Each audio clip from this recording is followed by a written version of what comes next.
the Feed Our Pack movement. Why did you want to get personally involved in this? It's a very good project. It's a project that really is concerned about the needs of the community, especially community around the area about Wolverhampton. As you know, the pandemic has affected hugely and a big amount of persons. And it's a project that looks to provide food to those who need more, and at the same time try to engage as many people as possible, people that want to help, people that want to provide a sense of hope for those that are struggling in these tough moments. Obviously, we know that you've obviously given a large personal donation and your time as well to the charity. Why did you feel that you wanted to get involved in such a way? Because individually you realize that that people need help, and at the same time you look at the pandemic and the effects of the pandemic.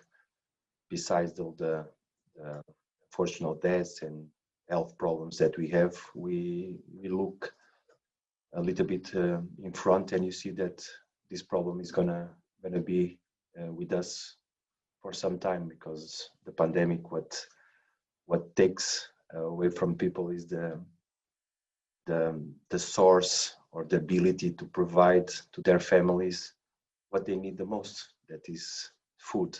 And besides that, is at the same time trying to realize the danger that we have as a society.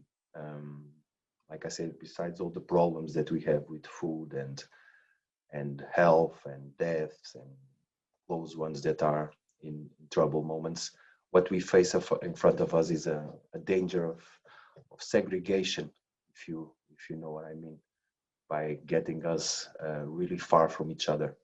And this project, it's a call. It's try to get everybody involved and not allowed no one of us to be selfish, no one of us to realize it's only about us. It's about everybody, that we have to, then when this fortune will be over, we have to go back to normal. We have to go back to socialize, to be close to each other. And if we help now, those that are in problem will survive and return healthier and stronger.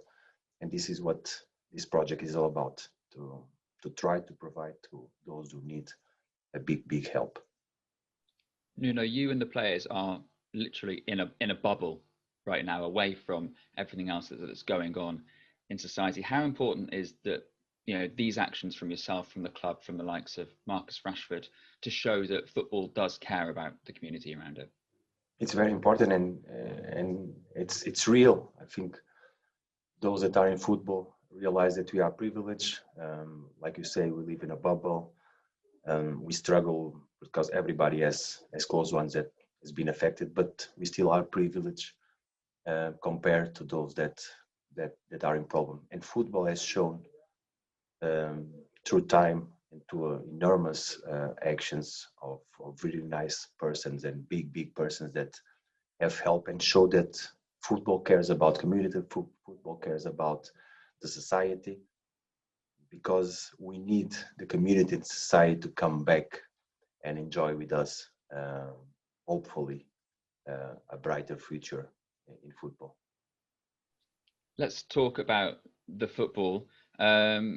It's been a good week for Wolves with the signing of Willian Jose. He came in midweek. We saw him at Chelsea. What kind of a boost has he given your squad? He's one solution more and a good option for us to decide. He's a good player. He's integrated well. We had a couple of training sessions, so he's one more option and one more solution for us, because we need as many as problems. We still have problems, so we need as many as we can to solve our own problems. You talk about options. The deadline is obviously on Monday. Do you see the club trying to sign more players before then to give you more options? Anton, as long as the transfer window is open, anything can happen. Anything can happen. So it will be over on Monday. Until then, let's see what's going on.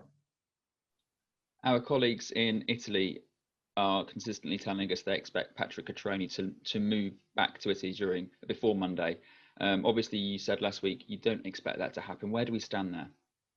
We have to wait. We have to wait. The intention about recalling Patrick was mainly and basically because we need it, and because himself was not in a good position in Florence. So we decided to call him back. And now I count on him, his work, his training, but anything can happen. Anything can happen. So let's wait and see. And just how's the squad looking? You say you need a few options at the moment. There's a lot of games, a few injuries. How is the team injury wise? We still have problems, big problems. Fortunately, during the game we lost Ryan. We have some more issues. I don't want to give you too many details, so try to keep it among us and try to take advantage of some kind of surprise. But we have issues that we will try to solve with the squad. Well, you surprised us in midweek with Willie and Jose. I hope there are more pleasant surprises to come. Thanks, Nuno. Good luck. Thank you, Anton. Thank you. Me next, Max? Yes, please, Mark. Okay. Hi, Nuno. First of all, first clean sheet in a while at Chelsea. How pleased were you with that, and how important was it for you to get one? It was truly important for us as a team. It's one of the basics that we need to repeat and to be consistent on that part. A clean sheet shows that we defend well, that we were organized. Let's try to keep it, improve it in some aspects, and but was really important in terms of defensive consistency. 10 points above the bottom three, 10 points away from sixth in the table. Are you looking up or are you looking over your shoulder? We don't look at the table, Mark. We don't look at the table. We have too many things to worry about. Well, looking at Palace then, similar run of form to you at the moment. Do you think that when teams aren't in the best of form, that can affect the type of game that happens between the sides? No, what we expect is a tough match, like all the matches against Palace have been through time, always very competitive. It's a good squad, huge admiration for his manager, someone that I really appreciate.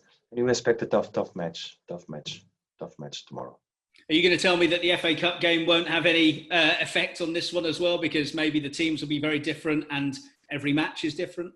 Exactly that. Every match is different. Every competition is different. Exactly what you have mentioned. Correct.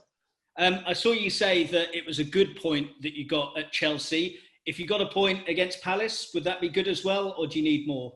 I don't recall me saying that. What I said, that it was a good game, and we competed very well against Chelsea.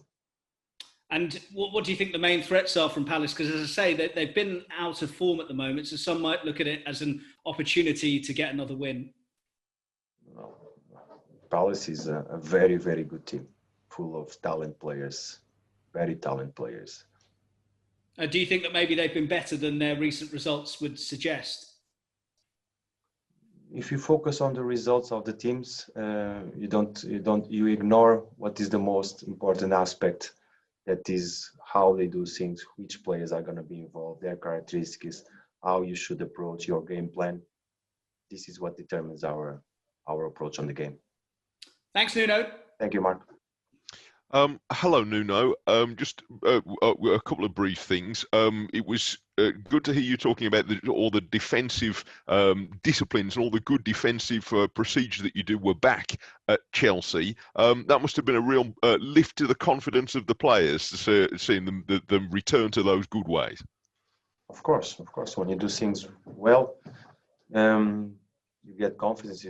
But I truly don't ever saw any lack of confidence or belief. There are many matches that happened to us that we made mistakes, but not due to lack of confidence. We made mistakes and that's over. We try to solve them in the training ground with the training sessions to try to eradicate it from our game.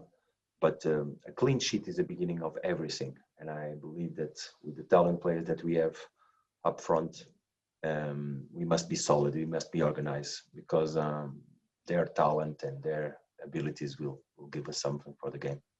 Yes, and it was nice to see a bit of Willie and Jose. We talked, I think, in one of the press conferences recently about in the transfer window, sometimes you have short-term and long-term needs that the squad has. It looks like he can help you with both. He obviously gives you a short-term extra player in that position, and clearly he's got a number of years potentially left in him. What I want, and we are focused is tomorrow. And William is ready to go. It's up to us to decide and take advantage of his enormous talent that he has as a striker. Just quickly, you mentioned Ryan Aitner. He obviously came off at half-time. Is he out of the picture for this weekend? Definitely. Yeah. Unfortunately, yes, he will not be available for the match. What's the nature of the injury, Nuno, please? It's during the first half. He's in his left abductor, so he still has to do a scan and an MRI to see, but he's not available for the game. Okay, excellent. Thank you. Good luck. Thank you. Thank you. Phil? Hi, Nuno. Yeah, I just was going to ask, is Morgan Gibbs-White able to feature tomorrow, and why is it that he's been out of the team the last couple of games? Why? Yeah. And is there a chance of him coming back tomorrow? So Morgan has rejoined us today after he was in quarantine due to the contraction of the virus. He tested positive 2 weeks ago, I think. So he was in quarantine. He had his own individual sessions, and today he was clear because he tested negative yesterday. So he was clear to join the group.